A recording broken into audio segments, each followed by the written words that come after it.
Henrietta Lacks Health and Bioscience High School, also known as Gila High School, is located in Vancouver, Washington. We have 5 different programs of study.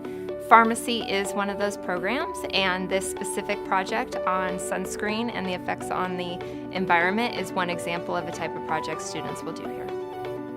I'm very fortunate I get to go to Hawaii frequently, and so I had learned about the devastation that the sunscreen had been doing to their coral reefs. For me, pharmacy is not just the products behind the counter. Pharmacy also includes the over-the-counter products. And so it was very easy for me to pull the sunscreen into my pharmacology because we make choices with over-the-counter products all the time. We made a molecule based on what we found in sunscreens. So we did a lot of research to determine that oxybenzone is truly bad for coral reefs and for your skin, and basically what parts and active ingredients in sunscreen are bad for you and others. Then I laid out pretty much my expectations for them as far as their poster project of the molecule, as well as their public information piece. We got to choose which molecule that we were going to do. My group ended up choosing avobenzone, and so we started researching that specific molecule, what sunscreens it's in, how toxic it is for the environment versus for people, what sort of benefits it has, like what it protects against, what kind of sun rays.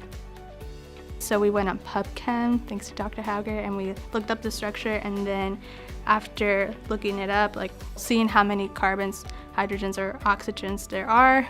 In textbooks, it's usually just 2D, and so you can partially see it, and it'll give you the chemical formula, but it doesn't exactly give you a full understanding.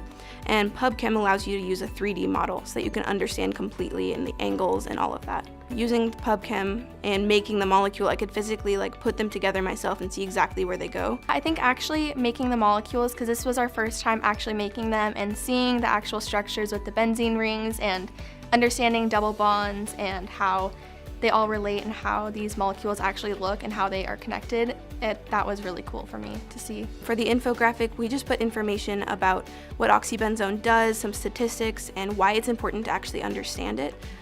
Some people don't realize that the active ingredients in sunscreen are important, and oxybenzone is a very specific one because it makes a big impact. It's a lot different when someone's standing there and you're just supposed to sit there and absorb all the information than when you're hands-on doing it by yourself.